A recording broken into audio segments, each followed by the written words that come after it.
c'est pas à vous que je vais l'apprendre. Il n'y a pas une semaine sans que l'on parle des migrants. C'est pour ça que nous allons filer ce matin à Rome, retrouver notre ami et correspondant Alban Micosi. Bonjour Alban. Pourquoi? Parce que l'Italie, on le sait, a fermé ses ports aux bateaux des associations qui viennent en aide à ces gens qui errent sur la Méditerranée. C'est un geste spectaculaire, on peut le dire, choquant ou même, voire qui classe l'Italie parmi les pays du refus, avec la Hongrie, par exemple, nous le savons. Or, il faut savoir aussi que l'île de Malte, l'État européen de Malte, vient d'adopter une politique plus dure, elle aussi. Depuis 3 mois, en effet, elle interdit tout débarquement de navires associatifs sur ses côtes. En plus, elle retient au port tous les bateaux des associations qui sont en Méditerranée et qui sont chez elle, abrités par l'acheté du port de La Valette. C'est ça.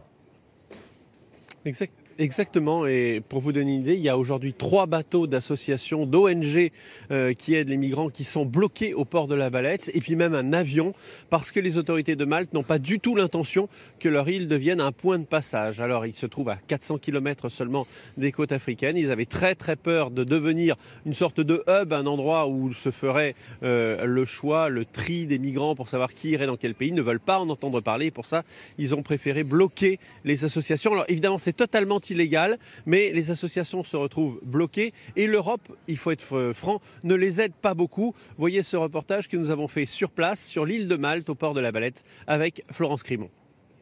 Dans un recoin industriel du port de La Valette, le Sea-Watch 3. Ça fait 100 jours que ce navire n'a pas pris la mer. Il reste à bord quelques marins, principalement allemands et anglais. Le 15 juin dernier, après une opération de sauvetage de migrants au large des côtes libyennes, il rentre à La Valette. Depuis, le bateau est comme séquestré par les autorités maltaises. Pour les activistes comme Hannes, c'est le sentiment d'être inutile qui est le plus dur.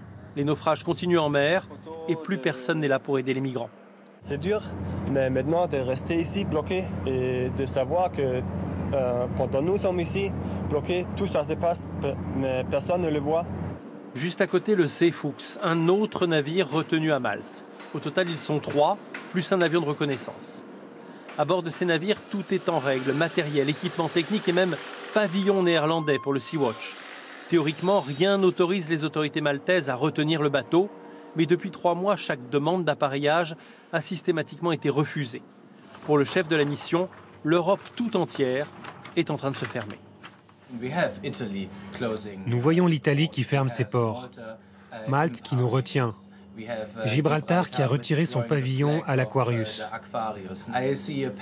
Je vois une ligne de conduite qui est clairement pour moi une ligne liée à des décisions politiques et non pas des simples questions administratives. Les autorités maltaises n'expliquent pas leurs décisions. Elles affirment juste que les marins sont libres de quitter l'île s'ils abandonnent leur activité de secours de migrants. Malte, située à seulement 300 km des premières côtes africaines, refuse de servir de porte d'entrée à l'Union européenne.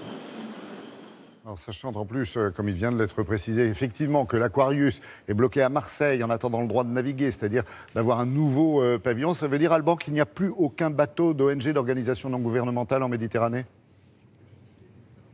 Alors il en reste cette semaine 2, un bateau espagnol qui est un bateau de petite taille et un bateau italien d'une association qui entend lutter contre la dérive actuelle du gouvernement ici et qui vient de se déclencher, cette association, et son bateau est désormais au large des côtes libyennes. Il faut dire un mot de l'Aquarius aussi. Effectivement, l'Aquarius est rentré à Marseille, il est en attente d'un nouveau pavillon.